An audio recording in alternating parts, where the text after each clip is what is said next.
Universitas Udayana bersama LPPM UNUD kembali melaksanakan pengabdian kepada masyarakat. Kali ini kegiatan itu dilaksanakan di Desa Pesaban, Rendang, Karangasem yang menjadi tempat para pengungsi korban erupsi Gunung Agung. Kegiatan pengabdian masyarakat ini melibatkan para dosen, mahasiswa, dan dharma wanita di lingkungan Universitas Udayana. Kegiatan ini dilaksanakan untuk kali keempat. Menurut Rektor UNUD Ana Agung Rakesudewi, kegiatan ini merupakan bentuk kepedulian Universitas Udayana kepada korban terdampak erupsi Gunung Agung.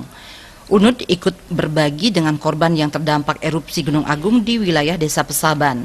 Jumlahnya adalah 45 kepala keluarga yang terdiri atas 188 jiwa. Para pengungsi ini berasal dari Desa Besakih yang termasuk KRB 3. Kegiatan ini juga menjadi salah satu bentuk pelaksanaan Tridharma Perguruan Tinggi, yakni pengabdian kepada masyarakat. Universitas Udayana tidak hanya mendidik mahasiswa, tetapi juga memberikan bantuan. Hasil dari pendidikan kepada mahasiswa akan diaplikasikan ke masyarakat.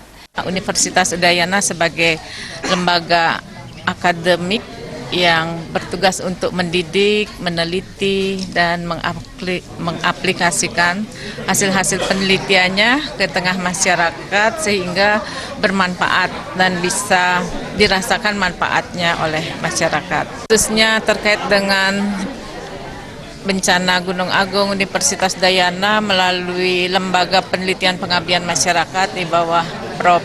Rai Temaje sudah melakukan pengabdian masyarakat sejak bulan Oktober, November, Desember, dan ini yang keempat ya. Pada bulan Januari ini sebelumnya sudah melakukan di Singaraja sebanyak 2 kali, kemudian di Kelungkung yang ketiga dan di Karangasem yang keempat ya.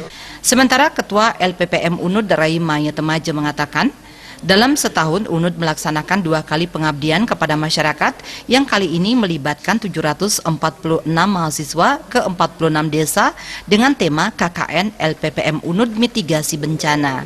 Kegiatan ini juga menjadi upaya penerapan soft skill dan hard skill mahasiswa yang menjadi bekal mahasiswa terjun langsung ke masyarakat. Tidak sebatas saat ada bencana kita mitigasi seperti ini, tentu saja seperti yang disampaikan Bu Rektor tadi, kita salah satu dharma dari Tridharma itu adalah dharma pengabdian. Setiap tahun kita menerjunkan mahasiswa untuk bersosialisasi, menyatu dengan masyarakat di desa 2 kali setahun, yaitu untuk yang terdekat ini Februari kita menerjunkan 746 mahasiswa ke 46 desa. Jadi tema yang untuk kali ini adalah KKN PPM UNUD Mitigasi Bencana. Dalam kesempatan tersebut, bantuan logistik berupa sembako, perlengkapan mandi, dan perlengkapan anak-anak diserahkan kepada pengungsi. Selain itu, dilaksanakan pemeliharaan kesehatan ternak berupa penyuntikan hewan ternak, terutama healing, dan pemberian bantuan berupa alat filter air untuk keperluan para pengungsi. Bayudi dan Ratna, Bali TV.